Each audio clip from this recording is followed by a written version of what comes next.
Hypersomnias are disorders that make you feel excessively sleepy, in addition to a constant lack of energy and cognitively impaired. Narcolepsy is the most well-known and studied hypersomnia.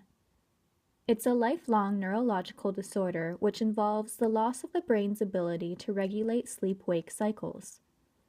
About 1 in 2,000 people are narcoleptic.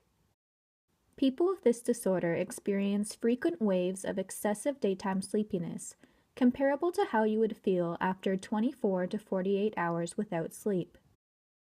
Narcolepsy is dangerous because it can cause a sleep attack at any time of the day and during any activity, such as eating, walking, or driving. Consequently, some states forbid untreated narcoleptics from operating a vehicle. Narcoleptics will slip into REM sleep within 5 minutes of falling asleep, which is very unusual.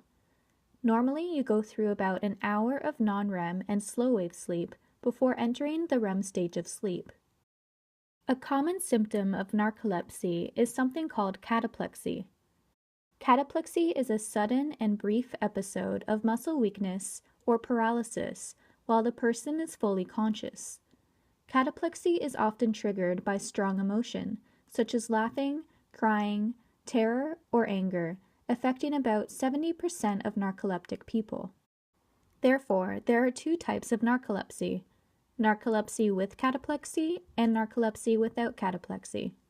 The cause of narcolepsy is not fully known, but research suggests that it may have something to do with abnormally low levels of the neurotransmitter hypocretin. As we learned in video 2, hypocretin is a chemical that regulates wakefulness.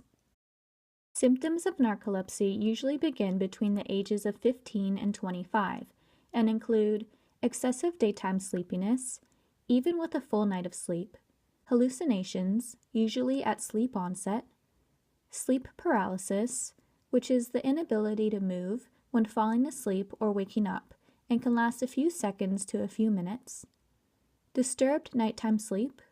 Around half of those with narcolepsy have trouble sleeping through the night. Memory problems or lapses in memory when experiencing a daytime wave of fatigue. And cataplexy, essentially a sleep attack triggered by strong emotion. There is no current cure for narcolepsy, but the sleep disorder can be managed with lifestyle changes and medication. Stimulants can be prescribed to help maintain wakefulness throughout the day, in addition to other drugs to treat cataplexy. If you are interested in learning about other types of hypersomnias, check out Klein-Levin syndrome and insufficient sleep syndrome. Hypersomnia can also be a secondary effect of clinical depression, neurological disorders, obesity, other sleep disorders, most notably sleep apnea, and head trauma, such as a bad concussion.